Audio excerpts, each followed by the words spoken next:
Welcome, everyone. I would like to officially welcome you to an evening that will be filled with personal sharing and dialogue as our continued interfaith dialogue week.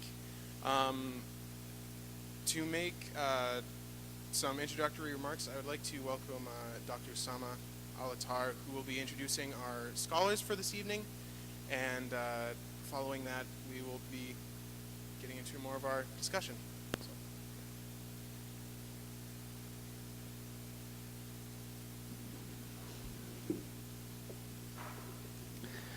Well, thank you very much. It's an honor to be here today to introduce the scholars. I come from an Arabic background, and being an Arab, we're notorious for starting programs like an hour late. And so I'm really glad that you guys made me feel at home here at the First Mennonite Church. Thanks. It works really well. So thanks for that hospitality. And on that note, I do also have to apologize. Thinking the program starts at 6:30. I do have to leave at 7:30 because I'm actually giving a talk at one of the centers starting at 8 o'clock. So I had thought, speaking to Michael, I told him, is it okay if I come for an hour and then I leave after 1 hour? And he's like, yeah, sure, that'll be fine. So I'm glad we're still within the 1 hour window here, The positive side, it won't take too long because I have to leave, so then I won't be giving you guys a lecture as well. So that's also a good thing. Usually when we introduce scholars, when we go to places and they introduce scholars, they read a resume, they read CVs, and I think that's, of course, definitely a good demonstration of the accomplishment of the individual. But I like what Dr. Shomali mentioned the other day. Books sometimes can be misleading. Writing sometimes can be misleading. What you don't find in resumes or what you don't find on websites is the character of the individual. And that is something that I think is really important. Not any less important than the writings of the individual. And here, although I have not had the opportunity to meet Irma, although she has fast in her name, and I think she is that kind of individual who's really fast-paced. But of course, Dr. Shomali and myself, we go back actually more than 12 years ago, joining Hajj trips together. So we were roommates for several years, going to Hajj trips for 4 or 5 years together, consecutively, and then we meet each other every now and then in London, in the UK, in Canada, and other parts of the world. One thing about his accomplishments, besides his writings, publications of more than 8 books, engagement in interfaith dialogue, as some of you have heard, those of you who have attended some of the programs, his humility, his humbleness is something that is extremely important here. And it is something that carries the character of the individual and has an effect on the writing of the individual. So when he talks about self-knowledge, as he writes in one of his books titled Self-Knowledge, which has been translated in several languages, you see the character that he has carrying that kind of words which he's writing. And that, I think, has a huge impact. Even when it comes from individuals who may not know who he is. And that's something that I think is important for all of us to learn from. That is not just to be accomplished individuals, but rather to be human beings. And I think these are like the essential teachings of faiths. On the similar note, again, Dr. Irma, fast Dueck. I like the fast there, it's awesome.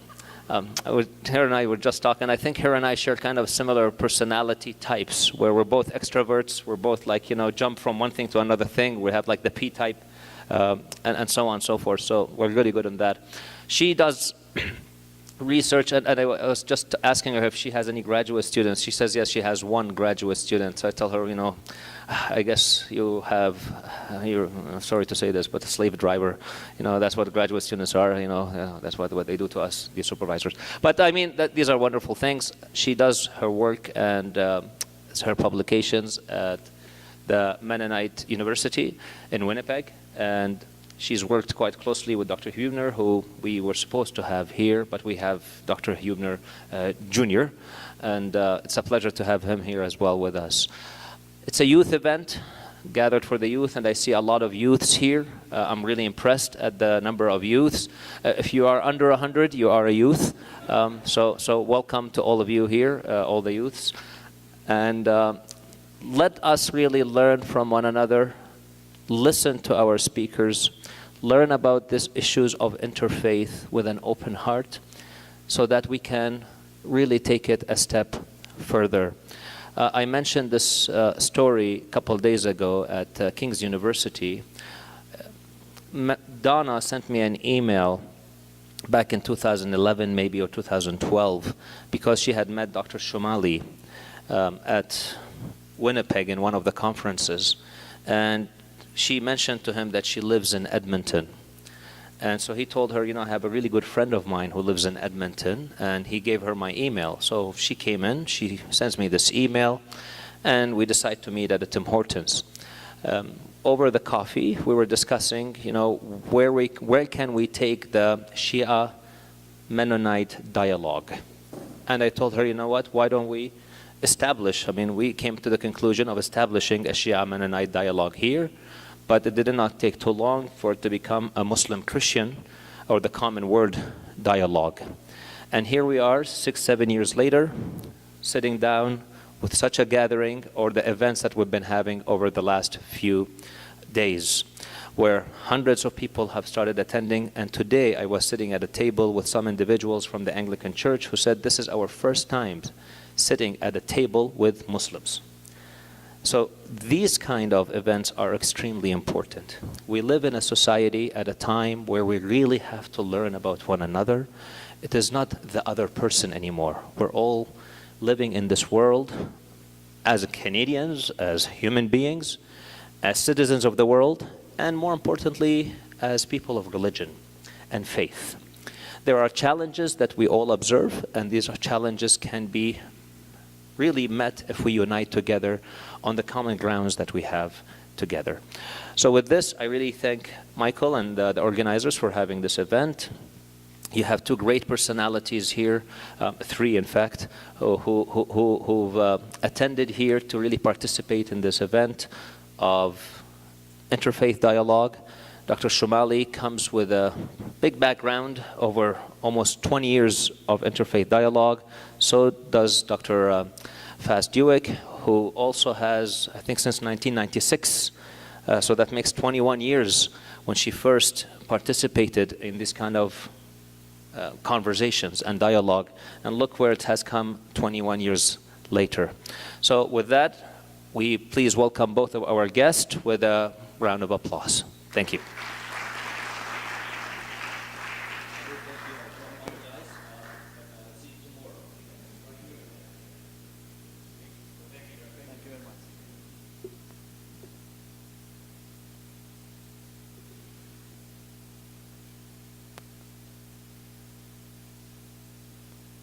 So with these introductory remarks, and before we start getting into our dialogues and our questions and times of sharing of stories, if you haven't already done so, and if you have already, I would encourage you to do so again, to introduce yourselves to your neighbors around you sitting at the tables, and we will shortly begin after that. So please take this time to get to know one another.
So thank you, everyone. I think we'll get into our time of our time of dialogue.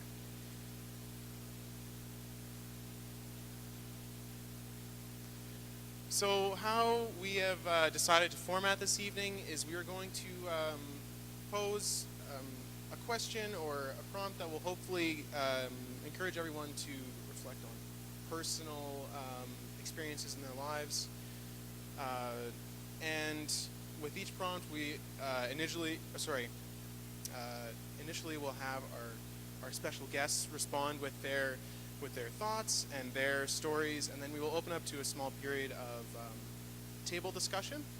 And then if there are those from each table that would like to bring forward what their table has discussed afterwards, then we have mics up here or in the center to do that as well. So Dr. Usama Al-Attar also posed a very similar question to spoke on a similar theme to our first question. I think a very important one is, how do you feel about all this, these kinds of dialogues and events of interfaith and interfaith dialogues, and are they important? And maybe why are they important? So I would like to turn it over to our special guests, our scholars, and you can fight amongst yourselves for who's going to start.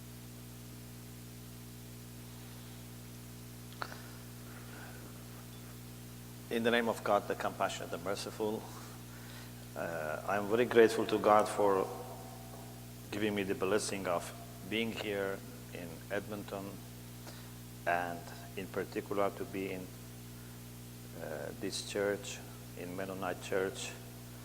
And although this is my first time being here, but because of my relation with my Mennonite friends, I feel at home. So I'm very comfortable. And I thank you for inviting me, and I hope the time we spend together would help us better understand what role we can play in making this world a better world.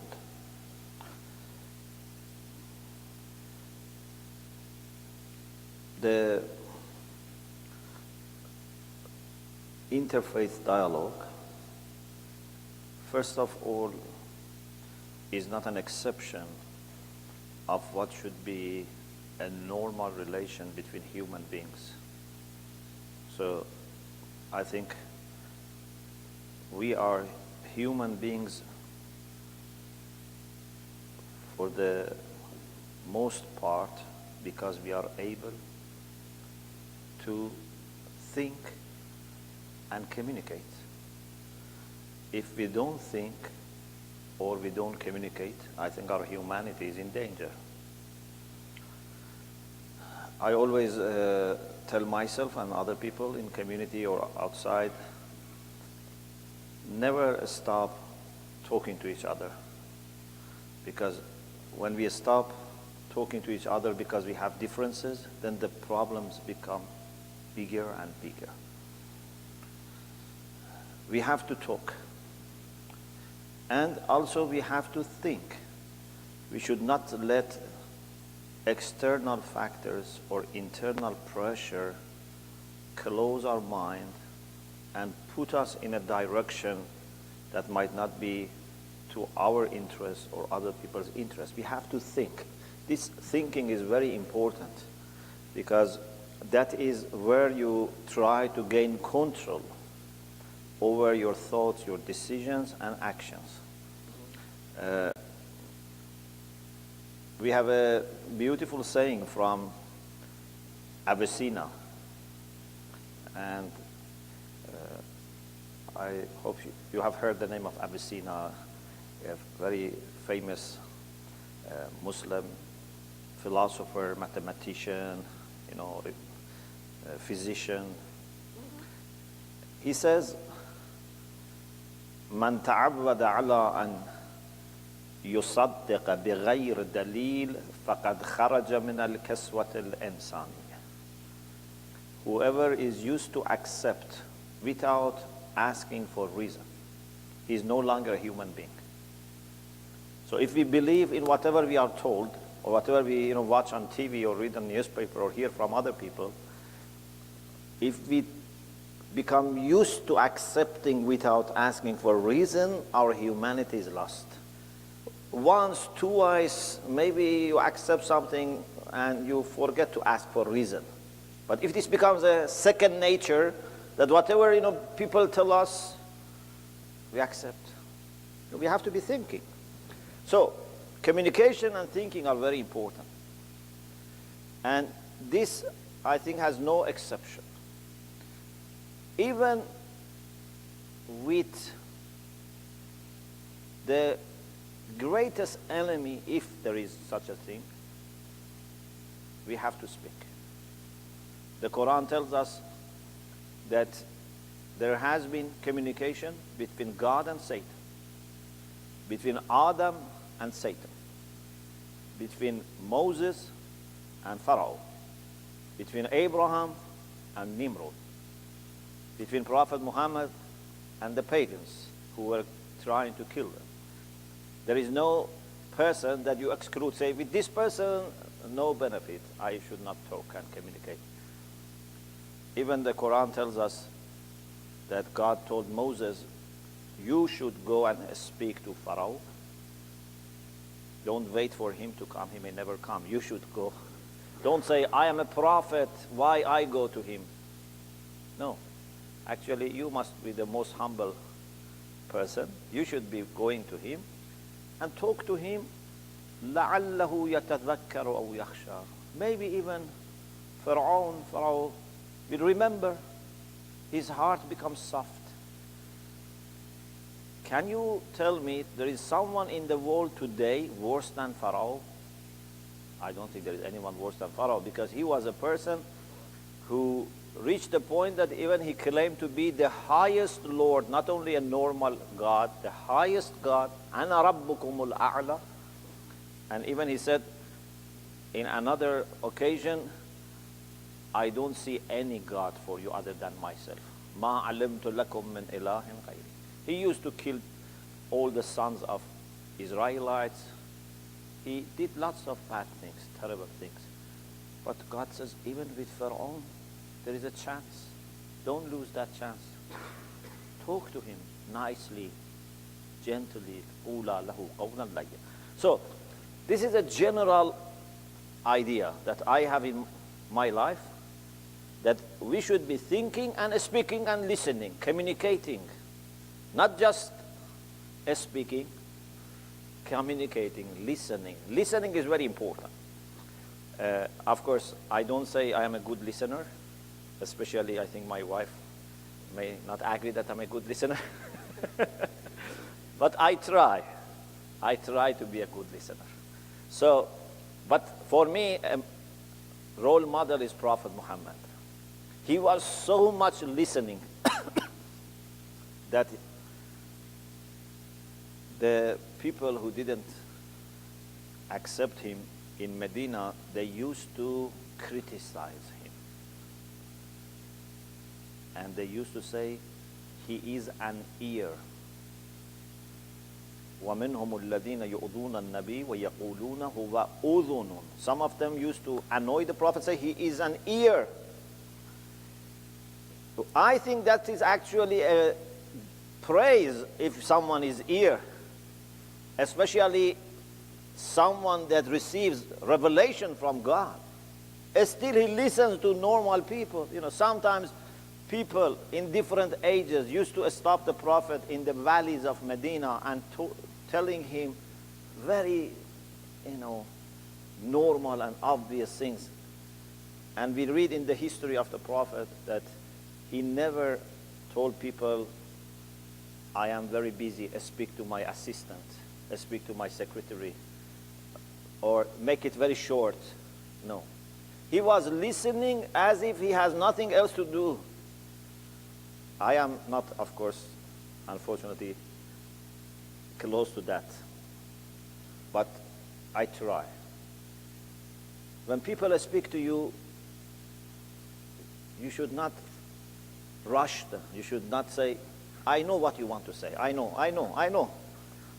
Let them speak. So, I think for us young people,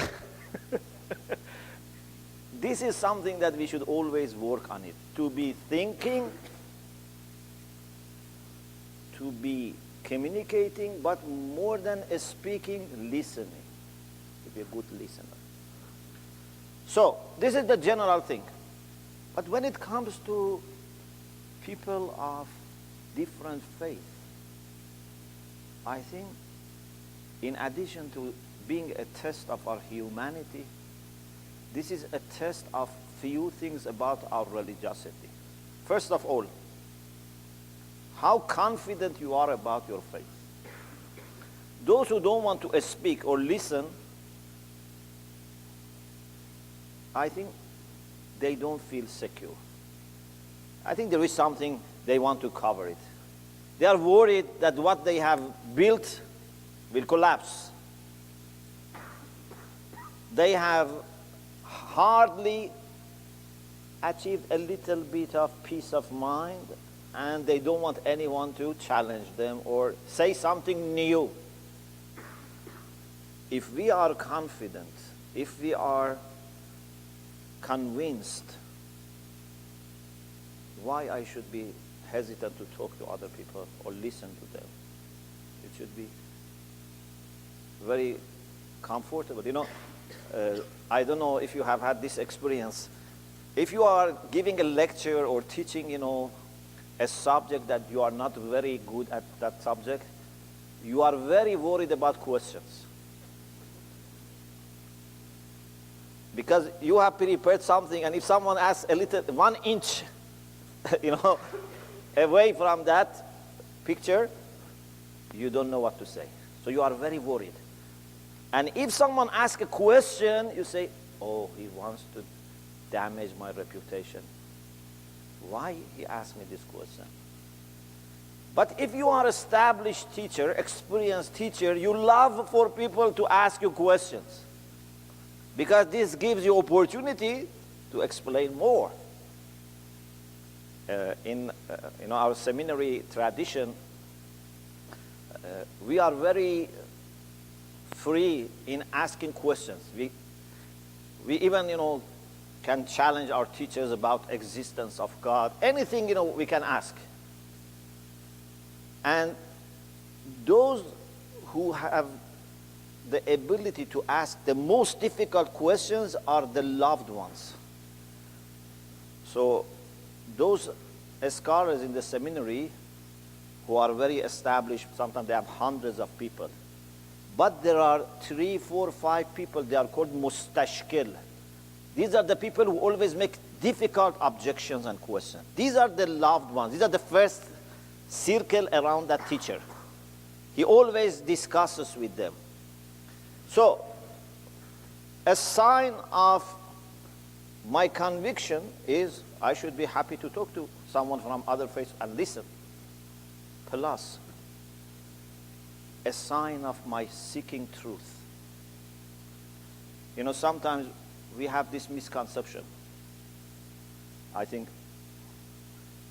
no faith community is exception. For example, as a Muslim, I say, everything we need for our guidance is in the Quran. Islam is the complete religion. Then why should I, ask someone from another faith? Or, for example, if I am a Shia Muslim, for example, I have everything in the teachings of my imams. Why I should talk to a Sunni Muslim? Everything we need is in the books and in the hadiths that we have. But I think this is a mistake. Yes, everything might be there. But are you able to say that I understand everything which is there? Feel conflict, we contract. We make ourselves small, and so you feel someone is angry at you. You feel you've been made small. You've been diminished. You've been put in a box. You've been limited. Contraction is the opposite of peace, of wholeness. But what caught me in this, working with this dialogue, that this dialogue has all been about is about space. is about non-contracting and opening up and giving room for ourselves, for our neighbor, for our Muslim brothers and sisters, is to let them have space.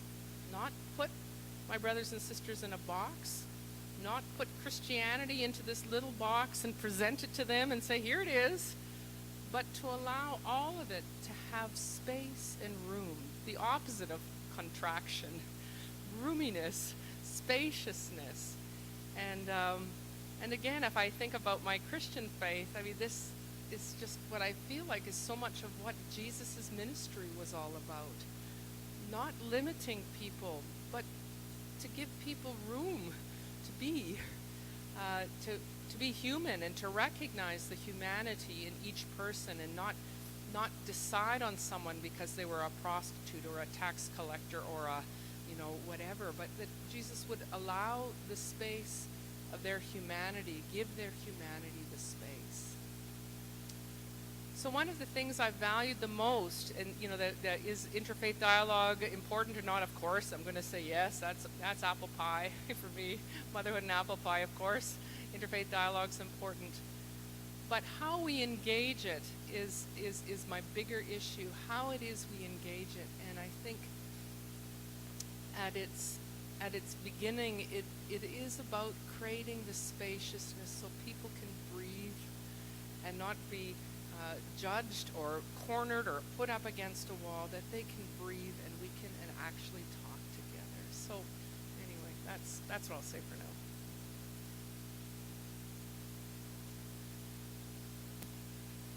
So now, as we think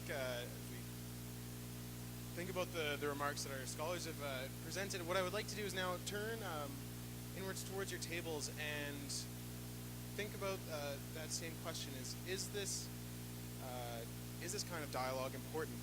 I have a feeling that many of you might already think that it is because you're here, but also why that is, and why is it important in our world to have that. So I'll leave about 5 minutes or so for that kind of discussion, and hopefully afterwards we'll have somebody present us with what their table might have said.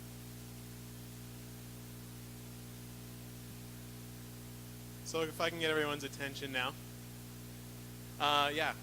If there's anybody from your table that would like to talk about something that your table discussed that you think might be interesting to other tables, or even if it's not interesting but it's important, then we'd like to bring that forward. You can use the mic in the center, or you can come up here if you would like.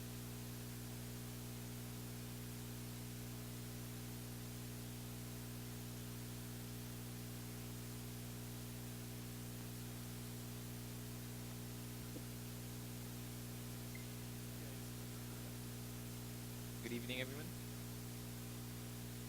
Good evening. My name is Mehdi, for anyone who doesn't know me. I just want to start off by saying thank you for all of you for coming. Thank you both for taking your time and doing this. This is my first year in Interfaith Dialogue. I have to say it is amazing, it's beautiful. The numbers may not seem large, but this is progress. We're getting somewhere. Hopefully one day we fill this whole room. I would love to see that. Anyhow, what I'm about to say is my personal view, my opinion on interfaith dialogue. So don't quote me, don't take me wrong. It could be right or wrong, just my view. I was sharing today with actually Michael and both Irma and Dr. Shomali that so throughout the week I have been promoting these events to friends and family. And the main question I always get asked is, what are you guys trying to achieve? What's the point of this? Are you guys debating each other, battling each other, trying to convert one another? That's what people are thinking outside. That's incorrect. Clearly we're not doing that. We're all smiling and talking to each other. So after I went to King's University, where Irma and Dr. Shomali both spoke, they both very well explained the reasoning why interfaith dialogue is important. What I realize is, and this is my personal view, that interfaith, I found, gets me closer to God. Everyone in this room right now, if I asked you, are you God conscious right now? You would all answer yes, because we are. Right? We are like spiritually boosted to to such a level right now, and no one can interrupt that right now. So going to these interfaith events actually increases my spiritual closeness to God. And every day I serve my Lord, and that's what I try to do every day. So coming to these events, hearing what both speakers have to say, seeing all of you here, continues to increase that and get me closer to my Lord. And overall, that is essentially my aim in life. Could be wrong, there's obviously more to do in life, but that is the main goal. With that being said, would I like for interfaith to be different? No, I think what we're doing is correct. But I think on how we're doing it is also correct, don't get me wrong. What I'm saying is what Dr. Osama has been saying for the past few days, is we need to get this out to the masses. And we really need to get it out to the masses.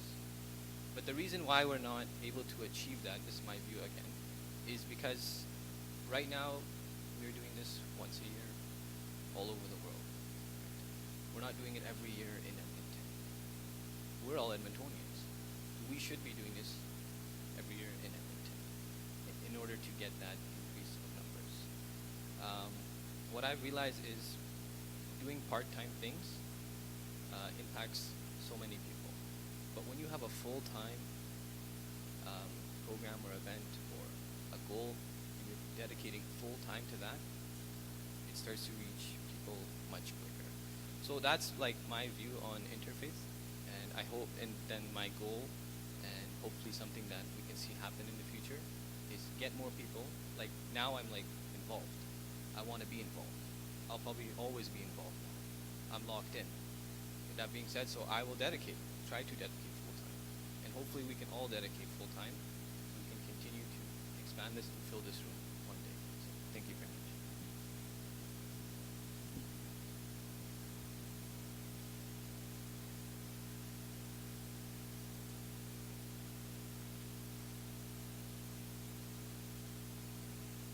So yeah, if there's anyone else that would like to share from a different table, now would be the time to do so.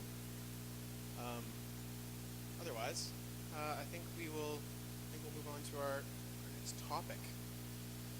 So, as some of you or all of you may know, this was advertised as a young adult event, and Dr. Sama Al-Attar correctly pointed out that age is very relative, and the question that I want to pose, though, is that in our society, age can make a big difference in terms of how people are viewed across many cultures.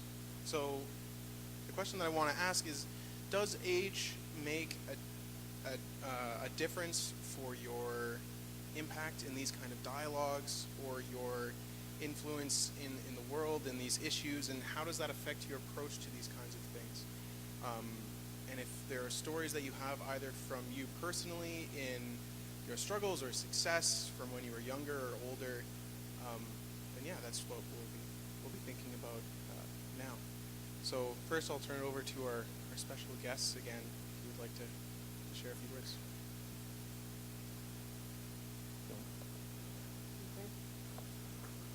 Go ahead.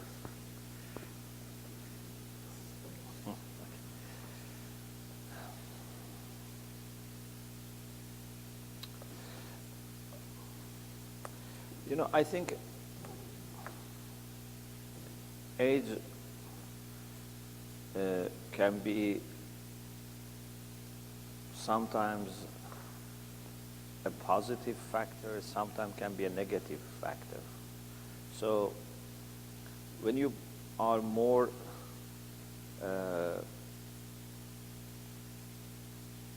mature and more experienced, then you may become more conservative and more worried and more precautious. So if you have not had any experience of, for example, interfaith dialogue, and you want to start all of a sudden, in your 50s, 60s, might be difficult. This is why we try to involve our youths from the beginning in interfaith dialogue. My children have been involved from their very young age. Even I was carrying my daughter when we had, these interfaith events. So now it's in their, mind and in their heart. But on the other hand, the youths are not maybe that confident about their faith. And therefore, either they are worried, or even if they are not worried, they may not be able to keep their identity in this process. So I think a good model would be that people who are established, who are confident, who are educated, who have experience of dialogue, facilitate this for the youths. So what we do is normally, for example, us from Shia side, few of the Christian side. For example, we have interfaith courses. This year in March, we had a course in Geneva and Monte. Part of it was to introduce Protestant church. So we had a program with WCC, World Council of Churches. A part of it was to introduce the Catholics. So we took them to Focolare Formation Center in Monte. So we took them to the Christian world, asked our Christian colleagues to give them presentations about Christianity. But I also was there. My wife was also there. And we were able to explain. So our presence was giving them confidence, giving them, kind of a strength. And then they were opening up. Because, if people feel worried, they will close their heart and mind. Also, with our friends in Italy, we planned to have a course this time for mixed group, 20 Catholic youths and 20 Shia youths. We said we will plan for them a course, and we talk about unity of God and unity in God. And we planned this for the last week of August. We managed to get 23 Shia youths from UK, Canada, US, and Iran, and there were 20 Catholics. And our presence there was very helpful. And what is interesting is it has taken us about 20 years to reach this level of trust and friendship that we have. But our youths sensed this very quickly. Some of them were not in any interfaith, course or program. But in a matter of few days, they formed strong bonds. So sometimes I say we can form a lake, and it takes you years to establish this lake.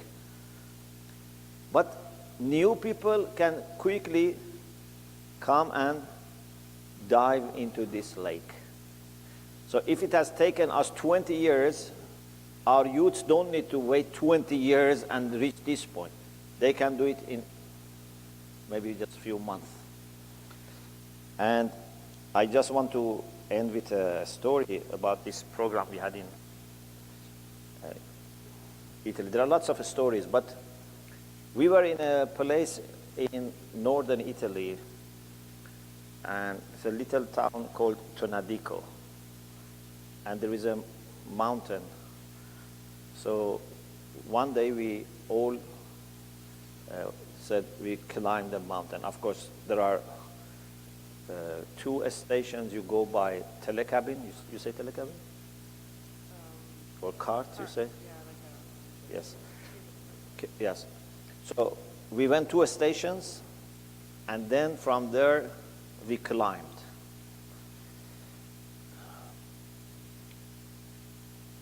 On the edge of one mount, some of the youths sat and they thought it's a good time to pray, not daily prayer, any supplication.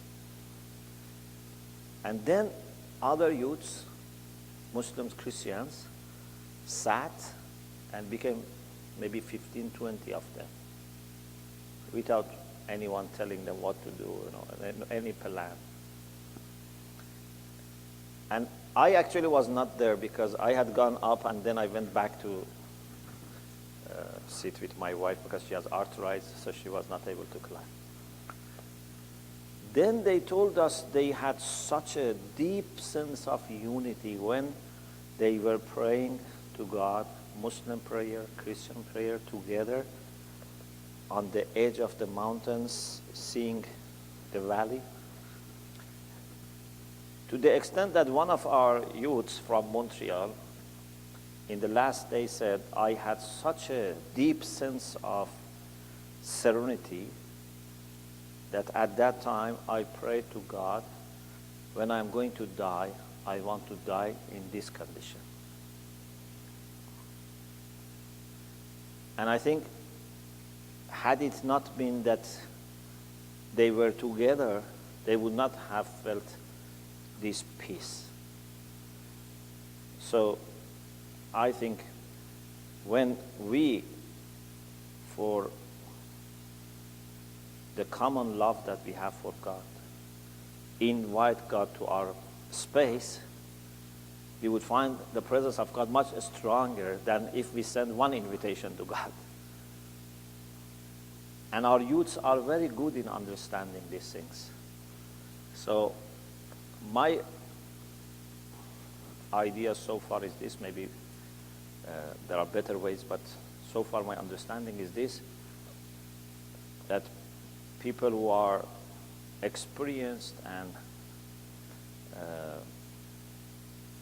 have more religious education or experience, they should create a space for the youths to meet, to talk, to feel safe, to feel comfortable, and then they will quickly connect to each other.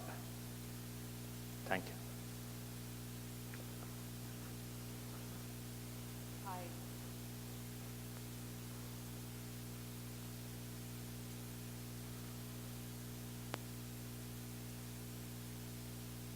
Got it.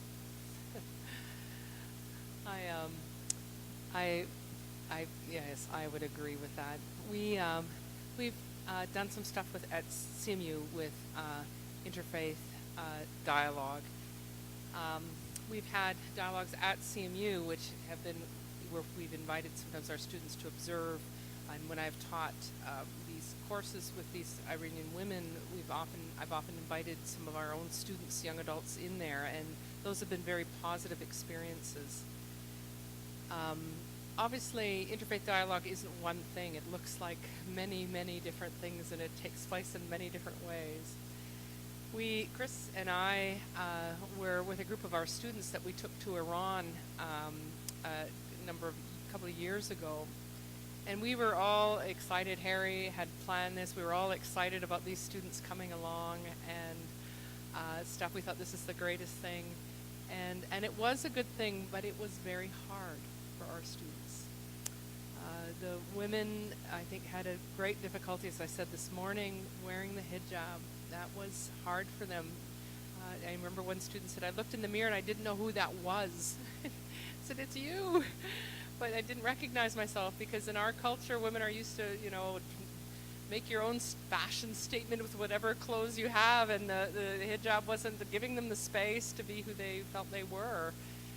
And I watched them struggle, and I thought to myself, maybe this wasn't a good idea. Maybe they needed to be older for this.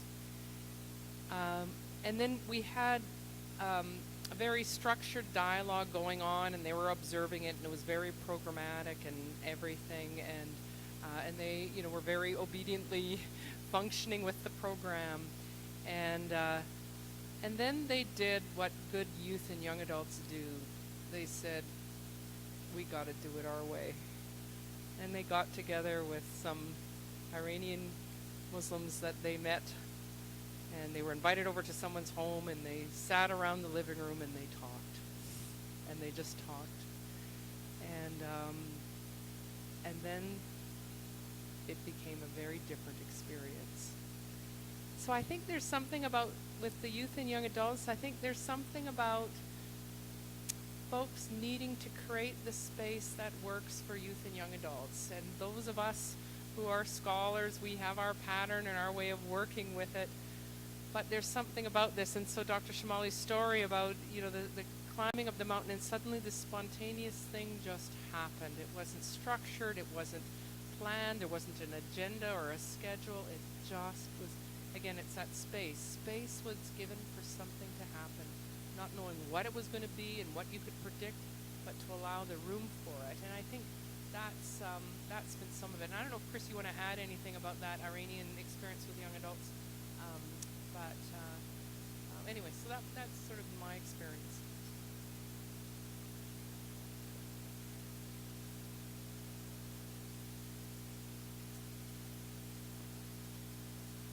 So yeah, again, turn in towards your tables, your table mates, I guess, and think about that question of how does age impact these kinds of dialogues, this experience, and does it have any impact at all? I think we'll end the table discussion for now. And again, I'd like to open up the mic in the middle. If somebody would like to present something that their table talked about, that they would like to comment on, or if you have questions that you would like to present as well, that other than how does age impact our time.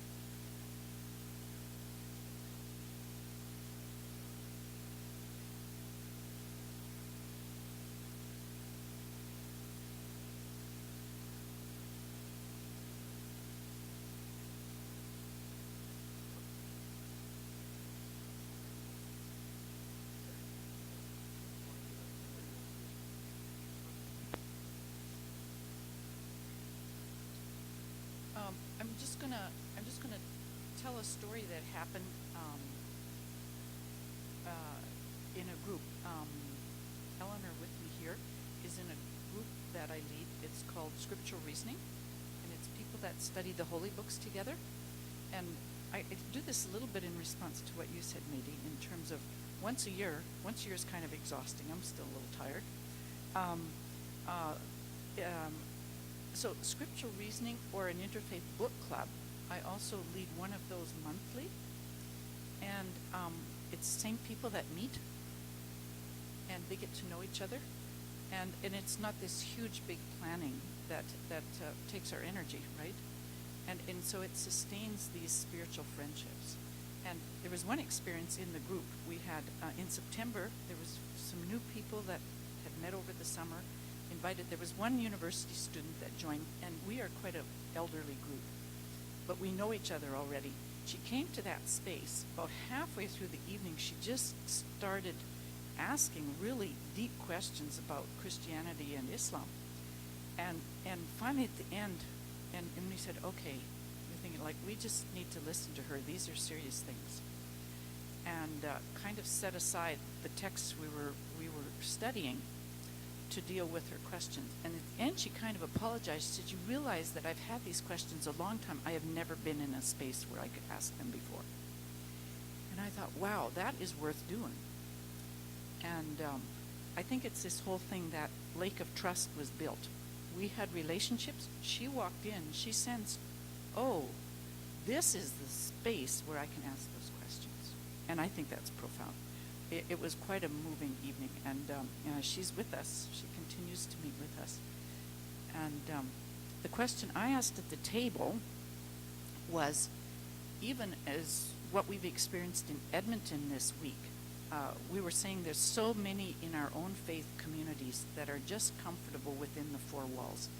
And if we're talking Shia Mennonite, I think it's really parallel in lots of ways. We're really comfortable being with our own people. And I say, let's brainstorm.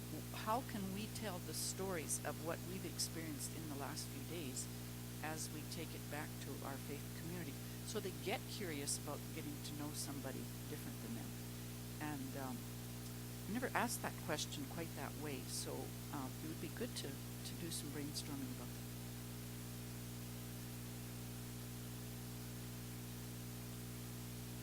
So yeah, is there anyone else that would like to?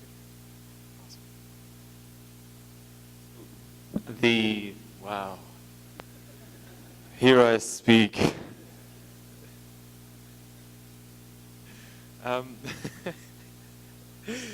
The main question that we had at our table in this last discussion was simply, how do we engage the youth, which is a complete contrast to what Donna just said, in the sense that Muhammad was sharing a story of his group, the elders in his group, putting together a space, bringing in food, from what I heard, as food. They rented a hall, and they did everything they could to make it both interesting and give space for discussion. But it was a lot of work to, A, invite people the first time and have the youth show up, youth to university students. But then, B, to get them back the second time was harder. To get them to come back took more effort, and effort on behalf of Muhammad's daughter. So Muhammad was engaging his daughter to engage them, to get them to come. And then the third time was even, again, harder, and less people came. So more effort was put in, less results. And, or less people, I should say. Maybe not less results, but less people. And there was a little bit of a breakthrough where people enjoyed having somebody to talk to about these various different things. But it felt like, the impression that I got when Muhammad was telling the story, is that there was so much work put in, and it was frustrating because it felt like you were just becoming a pest versus an opportunity, right? And so how do we create the space in a beautiful way, and how do we invite people to it, and how do we get a response to that space without frustrating ourselves to no end? I think that was our only real discussion over this little period. But yeah, so that we put that question out as well.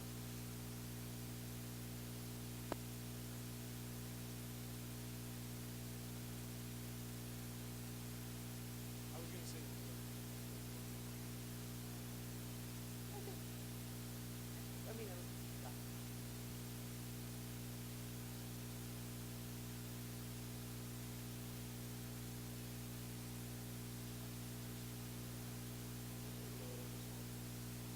Pardon?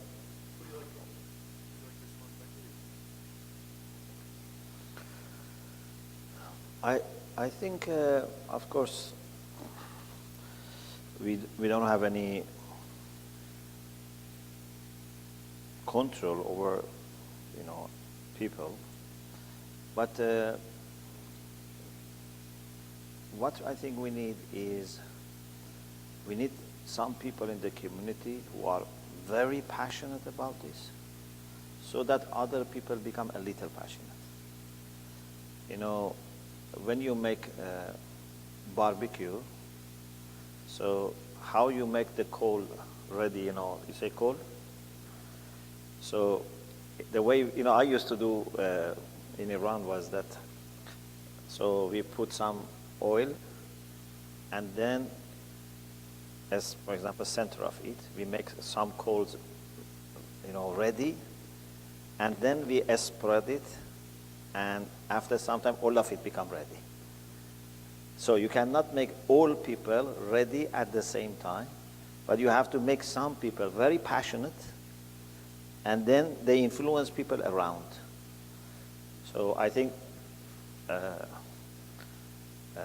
people like, Donna and, Sister Kaniz and other people, Brother Mahmoud and others, these are these burning coals that can give this fire, pass on this fire to other people.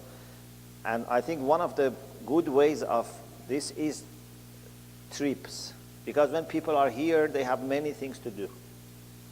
But when for few days they go, then they can really get the message, and then for all their life they will carry that fire. So we have to be patient. We shouldn't become hopeless. We should keep trying, and I think finally the doors are open. There's a poem in Arabic which says, Man qara'a baban walajja walaj. Whenever you knock a door and insist, you finally will enter. The door will be opened. But you have to keep knocking the door.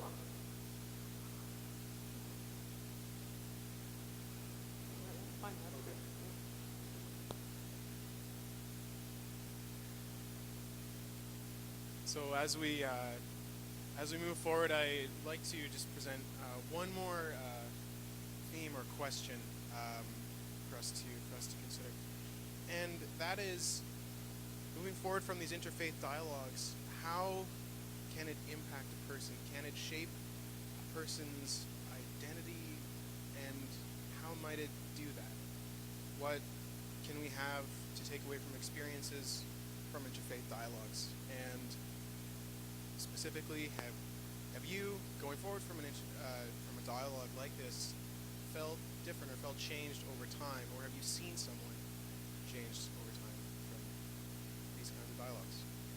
So yeah, again, I'll open it to our special guests.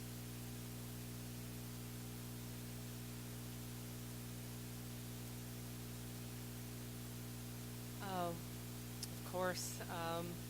I don't know exactly how, but yeah, sure. Let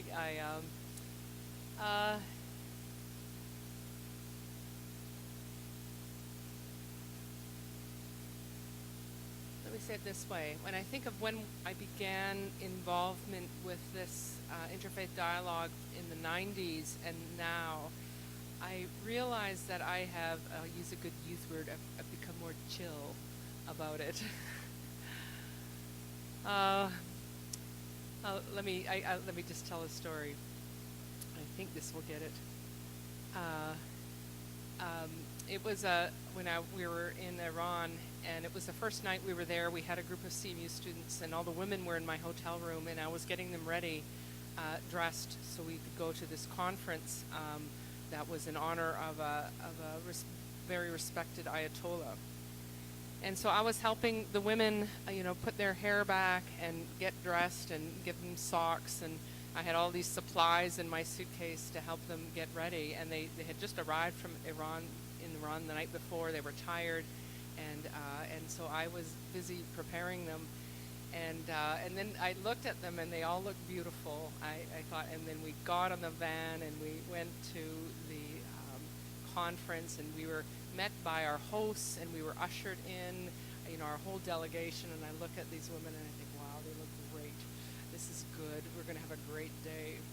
And then sat down, and I looked down, and I was sitting there and noticed my hijab was inside out and backwards. And so I had rushed to dress them, but I had not been paying attention at all. And I'm like, oh, I was so utterly humiliated. Like, how could I do this? I was just feeling terrible because all the seams of the dress were seen, and the big label was at the back. And I thought, and I've been ushered down into this auditorium in front of all these people, and this is what I'm wearing. And I'm like, oh, you just want the ground to open up. And I think I've got to get out of here. And so I call over the host, and I say, can you show me where the women's washroom is? And she walks with me, and I'm just so humiliated, and I feel like I've failed everyone and everything, and I'm feeling just rotten. And I get into the bathroom, and the woman, my host, she comes in, and she looks at me, and she did what you did. She burst out laughing. And then I started laughing. And we laughed until someone knocked on the door and said, "Is everything okay in there?" It's a funny story, but it was a very significant thing for me to say, we try so hard not to offend each other. We try so hard to do it right and be correct and everything, but it's okay. stumble into this, and we work with it, we do the best we can, and we have to trust that in all of this, God is at work, working in our fumbles and our mistakes and our faux pas, that God is at work. And I honestly thought God was just grinning at me, saying, wow, that made my day. So have I changed? I think over the time I have become much more just gracious with myself in this, not so uptight about engaging people with other faith, trying to and to create a place so others can feel comfortable, so that we can actually enter into an interesting conversation, a meaningful conversation. So, the operative youthy word, just chill. Just chill.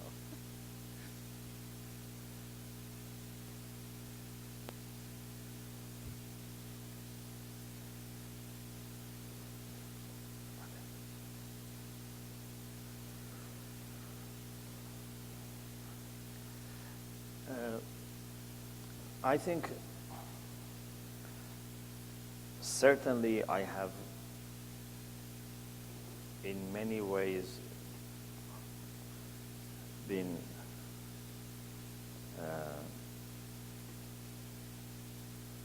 empowered, enlightened, humbled with this experience.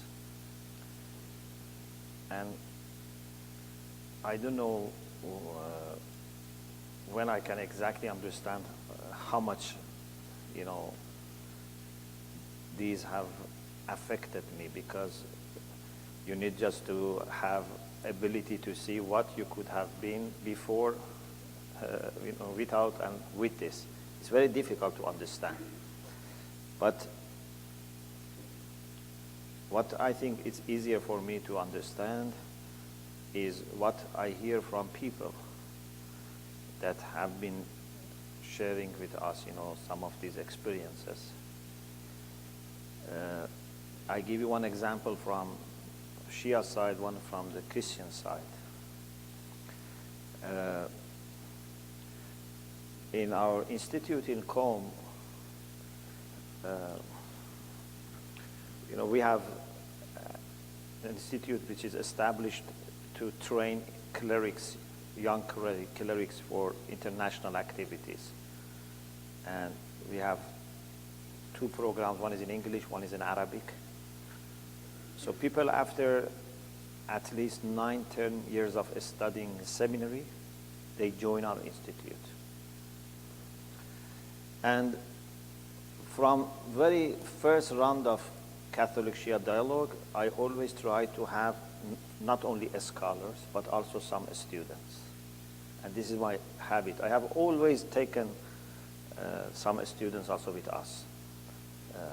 Normally they don't do, only those who have papers go, and universities don't pay, for tickets of students. But I always had this, that some students should come.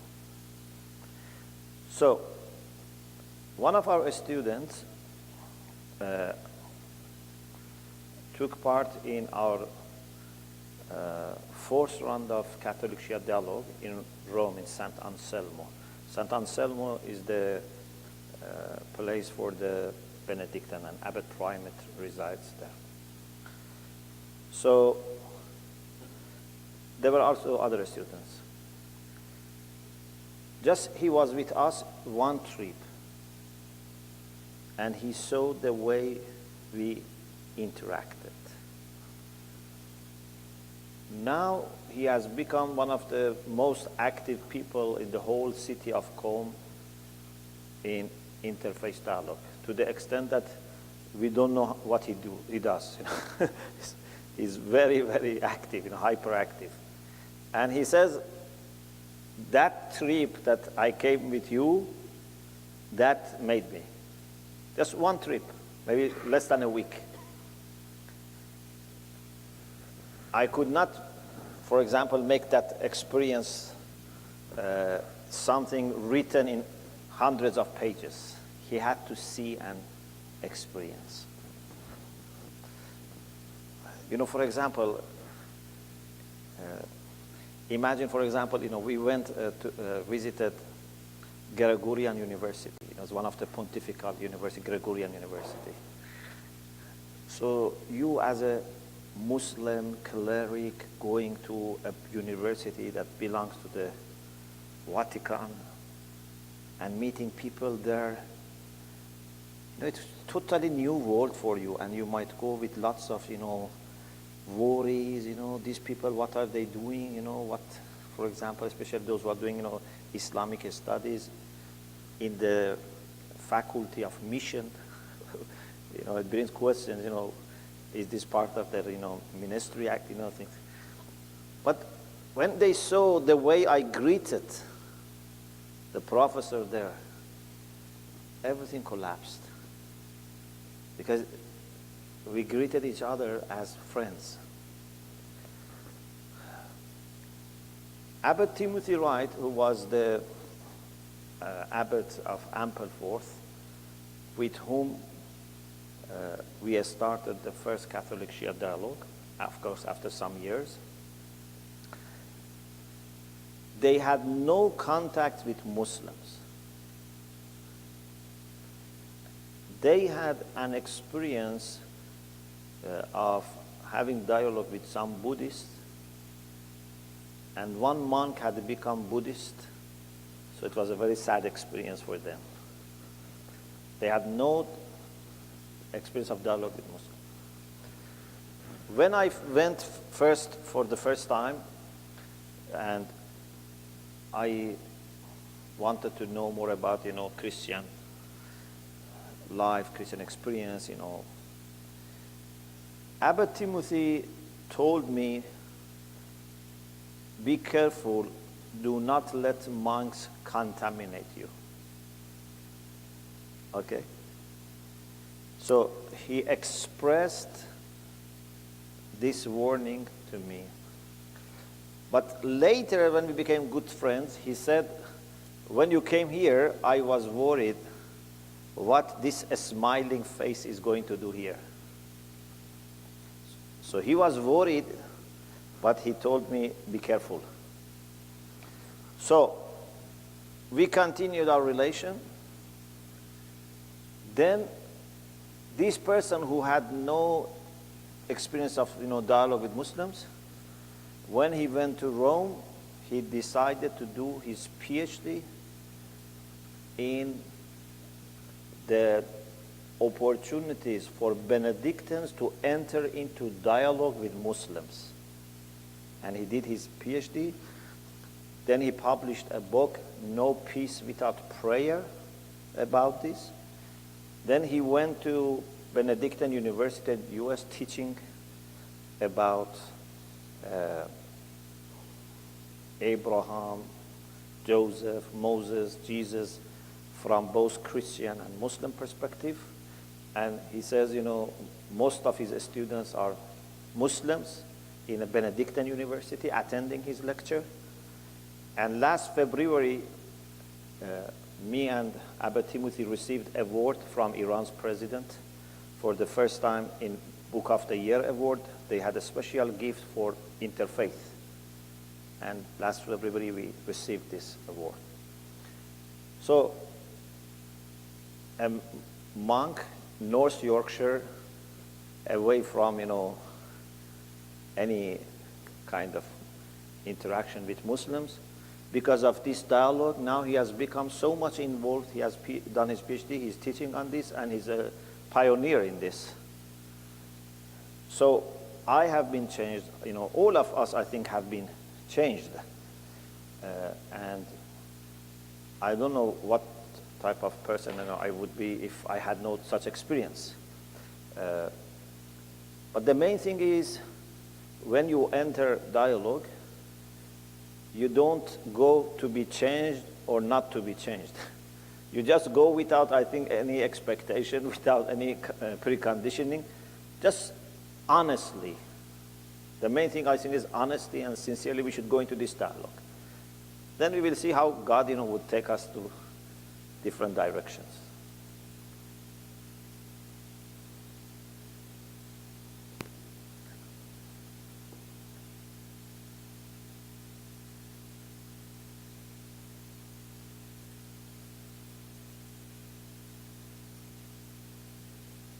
with these stories and these thoughts in mind, I'll ask for one final time to turn towards those at your table and talk about the question of what impacts do these dialogues have on people, if any? What do you hope to see moving forward from these kinds of dialogues as they continue to happen, or how can they impact us moving forward?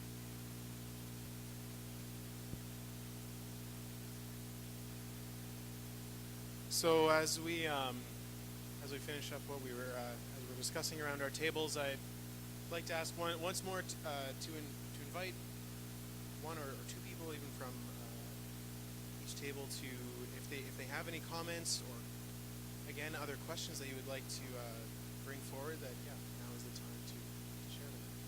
You can come up here or the mic in the center.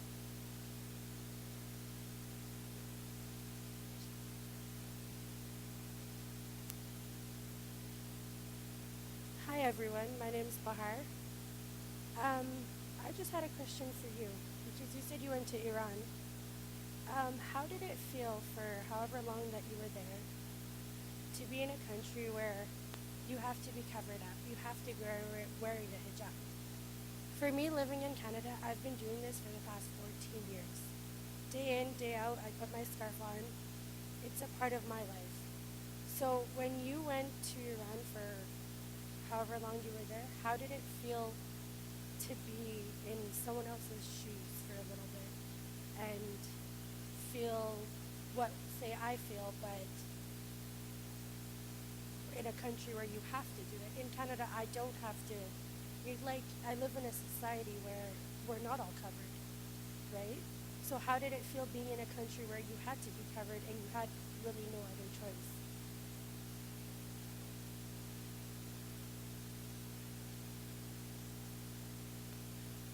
Well, I've been there a couple of times, and the first time was more difficult than the second time.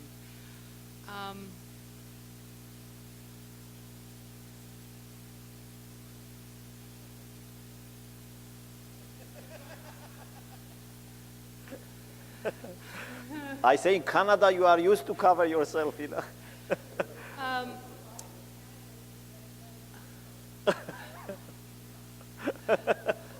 I think the harder thing than the covering, it's not a religious thing for me. It's not the sense, I wasn't wearing the hijab because it was my sign of my commitment to my faith. I was doing it because Iranian law required me to wear the hijab. Well, not quite, because the women, one of the women in the group that I was relating to that came to Canada brought me a hijab, a little bit like yours, and I treasured it as a gift, and I was happy to wear it because I'd received it as a gift, and it was very beautiful. Some of it maybe is my disposition, where I say, well, great, I don't have to wash my hair every day. I don't have to think about what am I going to wear tomorrow. So sometimes I just sort of, my mind just went, well, this is where I am, and this is what I'll do. So some of that was there for me, and so it wasn't that hard. The thing that caught me about it, though, when I brought the CMU students from the university, is I realized what a difference my attitude towards the hijab was, because I had so many friends who were Muslim women, and I knew them as people, and I didn't even notice the hijab anymore, and so I didn't see the hijab. I saw, Mahnaz or Fatima or, and I would just, Miriam, I would just see them, and I didn't think of them as women in hijabs. But the disadvantage my students had is they didn't know any other women. They didn't know the personalities. They hadn't had the conversations. They hadn't had the discussion. There was no relationship there. And then it just became the hijab, And I realized what a difference it was for me, because I had so many friends who wore them. Honestly, it didn't feel, as much an issue. A bigger thing personally, I like color. The hard thing was that my hijab was black, and I like color. So that was just a personal taste thing, but it wasn't a, it was just like, I'd rather have a red hijab. But that, again, you say that, so I don't know, I can't quite say that, but I know that my experience was very different because I had relationships with women who were Muslim women, and that changed everything. And if you didn't have a relationship, then it really felt, I think, quite oppressive and hard. So.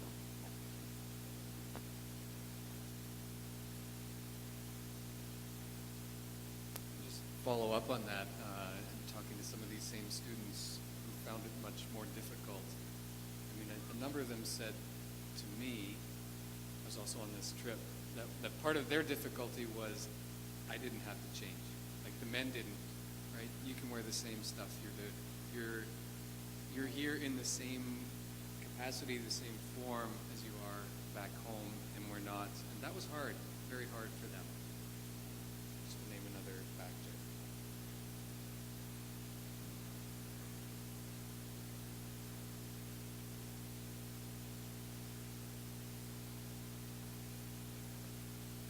So are there others that would like to ask questions or any comments from their discussion?